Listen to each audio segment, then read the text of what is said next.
ein Individuum sein zu dürfen, ist ein Privileg. Nicht konstant Teil einer Gruppe sein zu müssen, ist ein Privileg.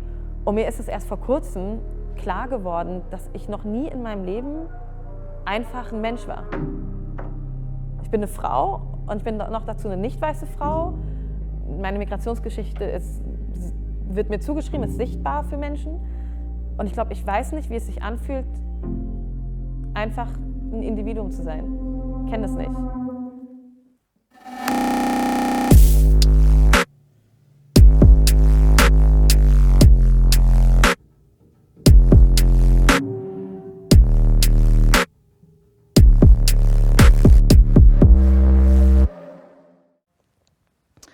The word Orient just carries this exotism with it.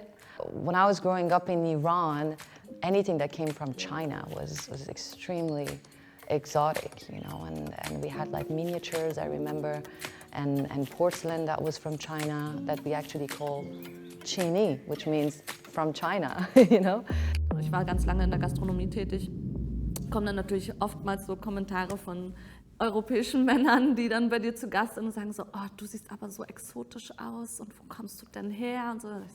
Und na klar hat man dann das Gefühl, irgendwie anders zu sein oder exotisiert zu werden.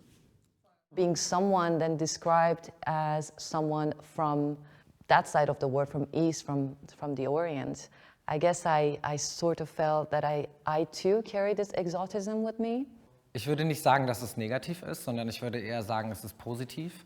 Dadurch, wenn man einfach das Aussehen hat wie ein Ausländer, aber dann in den Raum kommt und sich weiß zu artikulieren, vieles versteht, die Leute sind überrascht. Es klingt schlimm, aber es ist ein positiver Impuls, den ich nehme oder mir auch rausnehme.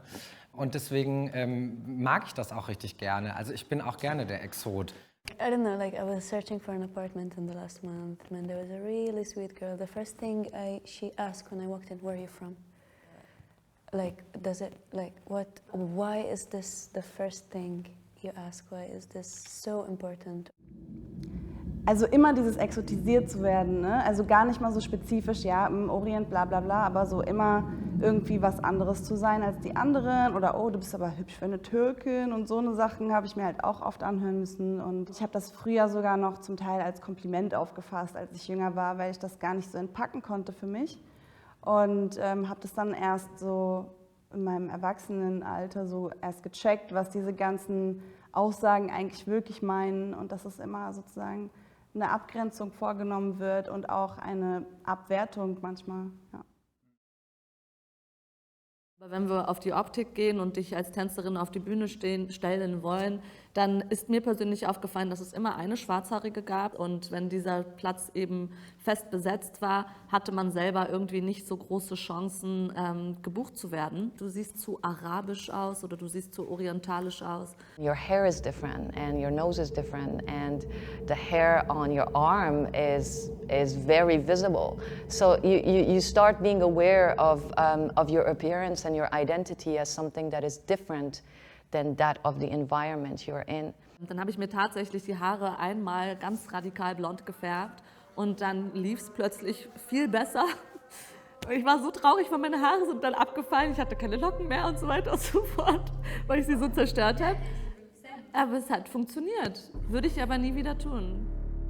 When I get bookings, let's say for performing, as a dancer, it's slight of a struggle because yes, I do reject the offers that don't make me feel comfortable. Like if I know that I'm not gonna feel comfortable in this environment of tokenism. Like I do rock, and I'm very much getting invitations from like world music. And what the fuck is world music? Like it's everything that is not North American or European.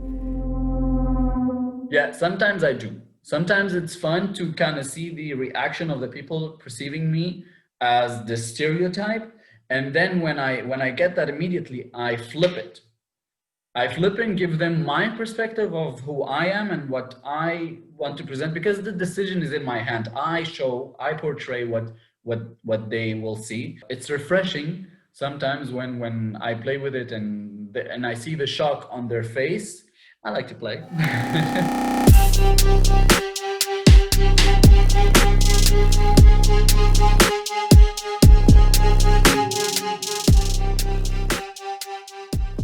Was heißt genug? Warum genug? Warum muss man das wieder sondieren und sagen, es muss mehr sein an sich oder weniger sein? Ich finde, es kommt immer auf die Arbeit und auf den Mensch drauf an. Abgesehen von Sexualität oder Beruf oder eine Nationalität gibt es einfach den Menschen dahinter. Und klar, mehr davon, mehr Diversity, auf jeden Fall. Alles, was gleich bleibt, ist irgendwo auch langweilig so, deswegen natürlich sollte das so sein. Ich weiß einfach, dass da draußen so viele junge Mädels sind, die auch orientalischstämmig sind und eventuell ähnliche Träume haben wie ich, aber sich eben nicht trauen, sie auszuleben. Und dann habe ich gedacht, okay, gut, Joanna, das ist es. Und versuche einfach doch mehr den Mut zu haben, deine Kultur in deine Arbeit einfließen zu lassen. The many shows that I was brought up with did not represent me. The cover of the magazines did not represent me. Fashion campaigns or any advertisement on TV, I never saw a reflection of myself. Die gesellschaftliche Realität ist, dass 25% der deutschen Bevölkerung eine Migrationsgeschichte hat. Wenn man den Fernseher anmacht, dann ist das nicht repräsentiert so. Und da muss noch super, super viel gemacht werden einfach. You're aware of the fact that you feel different. You're aware of the fact that you don't fit in. You're aware of the fact that you don't belong.